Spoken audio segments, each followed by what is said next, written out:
What is up, guys? Welcome back to the channel. All the BMW 700 shirt orders are packaged and ready to go out. Really appreciate all of the support on this shirt drop. We're gonna do them again. We're gonna do more of these shirts. This wasn't a one and done thing. Today's episode, again, is a mixture of a few different things. We're still in that waiting for parts game. We've got parts for the dual carb OEM setup for the Type 3 motor in the Auto Union. We've got a clutch, pressure plate, throw-out bearing. We've got a bunch of stuff for the Auto Union. But we are finally putting the 64 Beetle back together. The knuckles finally came back from my buddy Mike, who rebuilt the kingpins for me.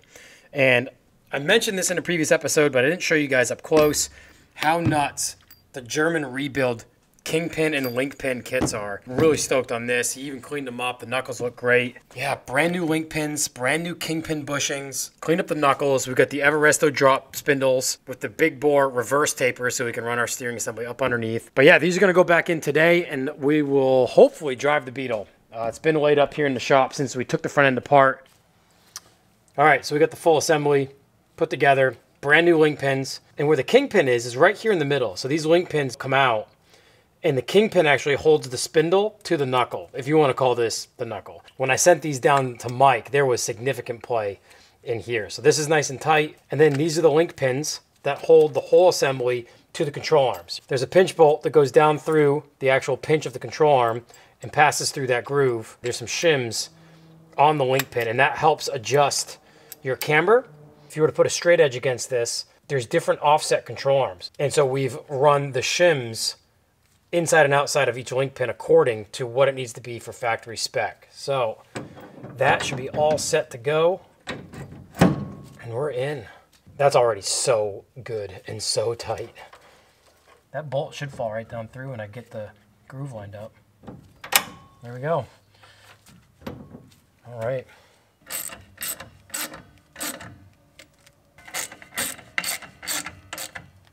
I just put my backing plate on now, so I've got a little bit of leverage on my link pin play, because as that pinch bolt falls through the helical groove on the link pin, you want to turn the link pin so that groove pulls everything in tighter.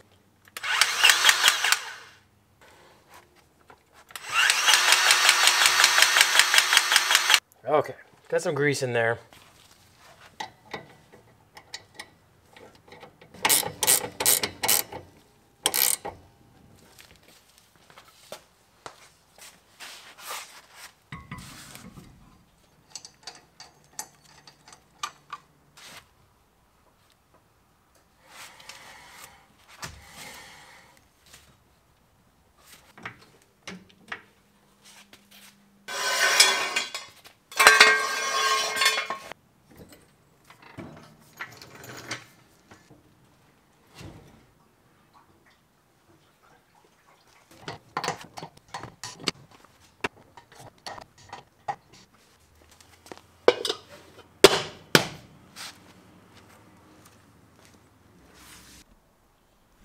All right, guys, well, the Beetle is put back together, feels tight, far tighter than it was before. I mean, the kingpin play that was in this thing originally was unreal. Time to back this thing out and take it for a drive.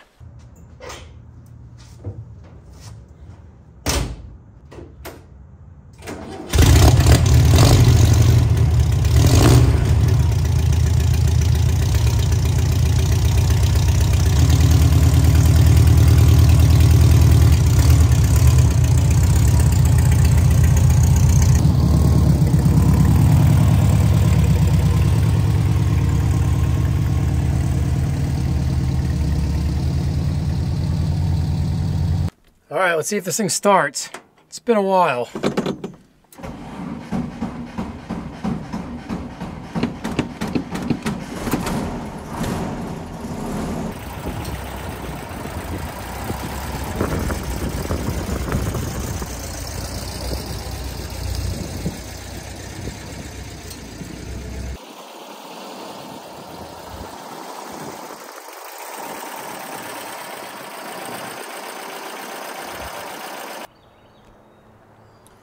Well, guys, super stoked to have the Beetle put back together and drivable again. Just got to figure out that hot start issue. Leave down in the comments what you guys have done in the past for 12 volt converted hot start issues on these Beetles. I know the 6 volt starters had like a hot start relay that you could mount right to it, kind of override the solenoid, but not sure if that's what you guys do on the 12 volt stuff. All right, so these boxes are from my friend Mike, fellow air-cooled enthusiast. So a lot of you guys may have noticed we were missing the actual intake for the fan that's on the front of the Type 3 motor. So we've got that. Thanks to Mike, we'll make something here to help pull air into it. Oh man, here's the real setup. So this is a dual carb setup. This is a carburetor that will mount on each side of the motor. It still never gets old looking at a motor in the trunk of a 1000 SP Auto Union. Actually, it never gets old seeing a 1000 SP Auto Union because there's so few of them.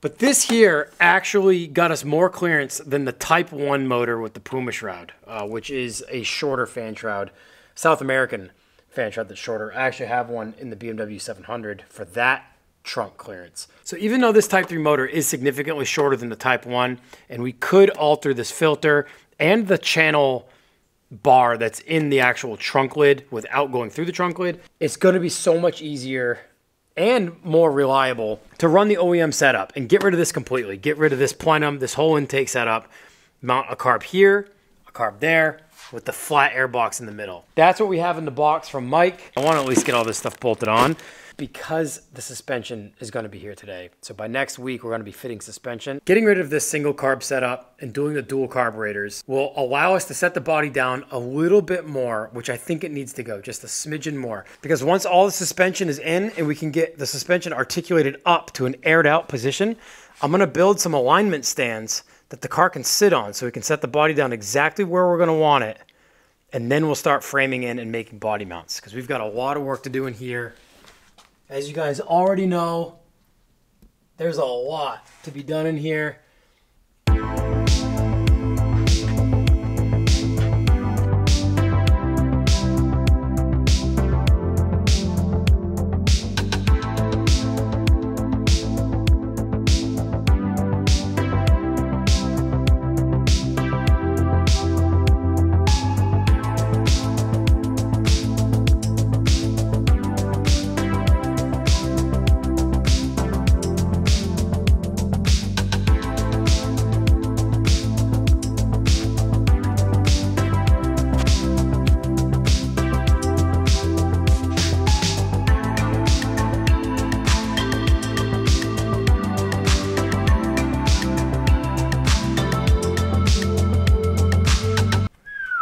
All right, guys, that gave me so much more room than I even expected.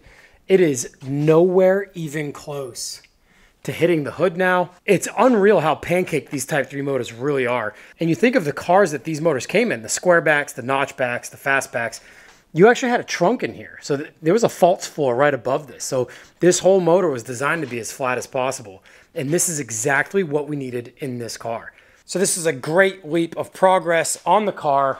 Even though it doesn't look like it and it wasn't that much work, it finally gets us to the point where we don't have to worry about this any longer. All we got to worry about is getting the body set down as far as we want it and start making body mounts. Well, that's going to do it for this episode, guys. Just another shop update. Stoked to have the 64 Beetle put back together and back on the road. Small checklist of things to finish up before the giveaway. It's coming soon. Hopefully in the next couple of weeks. I want this thing live and in one of your guys' hands very soon. Super excited to see this thing start to come together. The EvaResto suspension just showed up from UPS while I was messing with this motor. So the next episode will be unboxing all of that and showing you guys how nuts the air suspension we just got from EvaResto for this Beetle pan. Well, that's it for now, guys. Thank you so much for watching and for all of the support. Remember to like, comment, and subscribe to the channel. We'll see you in the next episode.